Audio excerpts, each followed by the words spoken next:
بسم اللہ الرحمن الرحیم۔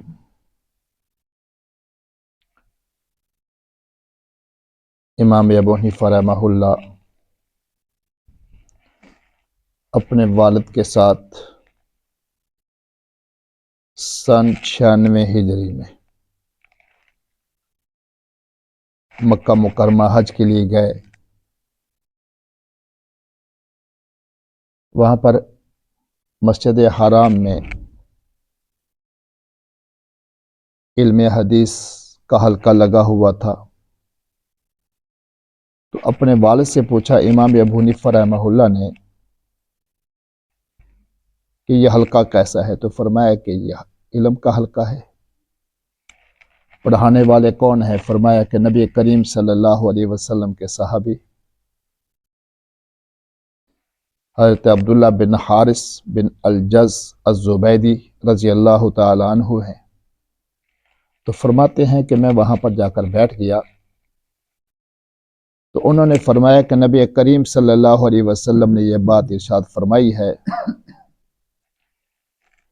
من تفقہ فی دین اللہ کفاہ اللہ تعالی مہمہ ورزقہ من حیث لا یحتسب او کما قال النبی صلی اللہ علیہ وسلم۔ جو آدمی دین میں مہارت حاصل کر لیتا ہے، کمال حاصل کر لیتا ہے، تو اللہ رب العزت دنیا اور آخرت کے جتنے معاملات ہیں، دنیا اور دین کے جتنے معاملات ہیں، اللہ رب العزت اس کے لیے کفایت کر جاتے ہیں، کافی ہو جاتے ہیں، اور اللہ رب العزت اس کو ایسی جگہ سے رزق دیتے ہیں کہ جہاں سے اس کو وہم و گمان بھی نہیں ہوتا۔ آج جب کسی کو آپ علم دین کے حصول کا کہتے ہیں، قرآن پاک کے حفظ کا کہتے ہیں، عالم دین بننے کا کہتے ہیں، تو کیا کہتے ہیں کہ کھائے گا کہاں سے؟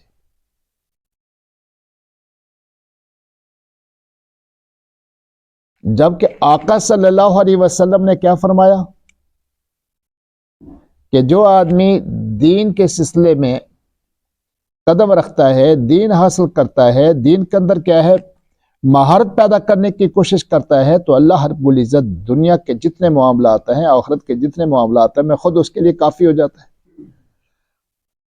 اور جس حد تک معاملہ رزق کا ہے، رزق کے حوالے سے اس کو ذرا برابر پریشانی نہیں ہوتی، کوئی وہم و گمان نہیں ہوتا کہ میں کیسے کھاؤں گا، کہاں سے کھاؤں گا۔ اللہ رب العزت ایسی جگہ سے دے دیتے ہیں کہ جہاں سے اس نے سوچا بھی نہیں ہوتا۔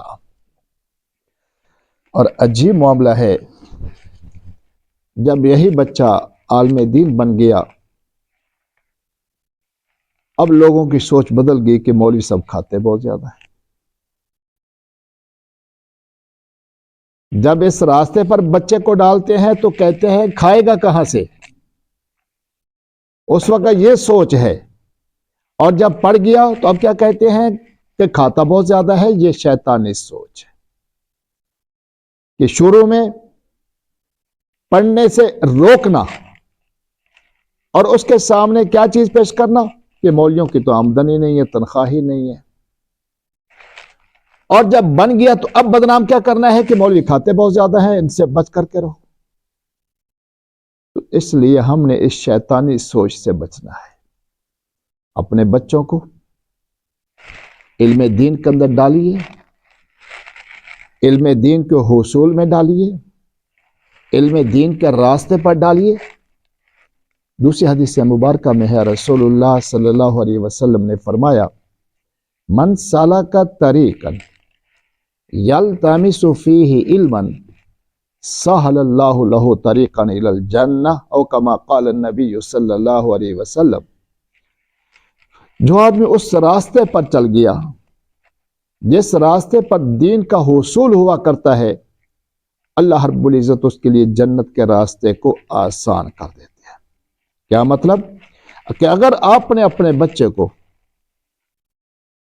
قرآن پاک کے حفظ یا علم دین کے حصول کے لیے ڈالا ہے کسی دینی ادارے کے اندر، تو آپ سمجھ لو اس کو جنت کے راستے پر چلا کر کے جنت میں پہنچا رہے ہیں۔ کہاں پر پہنچا رہے ہیں؟ جنت کے اندر پہنچا رہے ہیں، اور پہنچانے کا ذریعہ بن رہے ہیں۔ اور جو ذریعہ بنا کرتا ہے وہ پیچھے نہیں رہا کرتا. جو ذریعہ بنتا ہے وہ پیچھے نہیں رہا کرتا. یہی حفظ قرآن کل جب قیامت کا دن ہوگا تو 10 آدمیوں کے جن پر دوزخ لازم ہو چکی ہوگی ان کو جنت کے اندر لے کر کے جائے گا. اور اگر آپ نے اس کو پورا علم دین سکھا دیا، عالم دین بنا دیا، تو یہ 70 آدمیوں کے لیے جنت کے اندر جانے کا ذریعہ بنے گا. کون سے 70 آدمی؟ کہ جن کے بارے میں یہ فیصلہ ہو چکا ہے کہ یہ دوزخ میں جائیں گے. اور ایک بات ذہن کے اندر ساتھ ساتھ یہ بھی رہ جائے، پرانی بات ہے، مجھے ایک دوست کہنے لگے کہ حدیث میں سب سے صحیح کتاب کون سی ہے؟ میں نے کہا بخاری شریف ہے، اس کے بعد صحیح مسلم شریف ہے. تو انہوں نے کہا کہ پھر امام ابو حنیفہ رحمہ اللہ ان حدیثوں کو کیوں نہیں مانتے؟ امام ابو حنیفہ رحمہ اللہ نے ان پر عمل کیوں نہیں کیا؟ میں نے کہا عجیب بات ہے، آپ دادے کو کہتے ہیں کہ آپ نے پوتے کی بات کیوں نہیں مانی،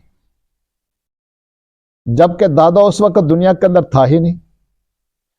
جس سال امام ابو حنیفہ رحمہ اللہ کی وفات ہوتی ہے اس سال امام بخاری رحمہ اللہ پیدا ہوتے ہیں، اور امام بخاری رحمہ اللہ شاگرد ہیں امام ابو حنیفہ رحمہ اللہ کے شاگردوں کے، عبداللہ بن مبارک کے.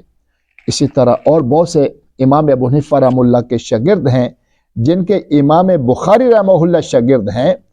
تو پوتے کو تو پوچھا جائے گا کہ آپ نے دادا کی بات کیوں نہیں مانی، اس کے اندر کیا آپ کو اعتراض ہے؟ نہ کہ دادا جو ان کے پیدا ہونے سے پہلے دنیا سے جا چکا ہے اس سے پوچھیں کہ آپ نے پوتے کی بات کیوں نہیں مانی. باقی بعض لوگ اس کو اختلاف کی شکل میں ذکر کرتے ہیں، یہ ان کی کم عقلی ہے. حقیقت میں امام بخاری رحمہ اللہ اور امام ابو حنیفہ رحمہ اللہ احادیث کے سلسلے میں قطعاً ان کا آپس میں کوئی اختلاف نہیں ہے. اللہ رب العزت ہمیں عقل و شعور نصیب فرمائے، سمجھ اور بصیرت نصیب فرمائے. اللہ رب العزت ہمیں اپنی اولادوں کو، اور اگر اپنی عمر ہے تو خود کو دین کے راستے کے اوپر چل کر کے ان کا طالب علم بن کر کے جنت کے اندر پہنچنے کا اللہ رب العزت ہمیں ذریعہ بنا دے، اور جنت کا راستہ اللہ رب العزت ہمارے لیے آسان کر دے.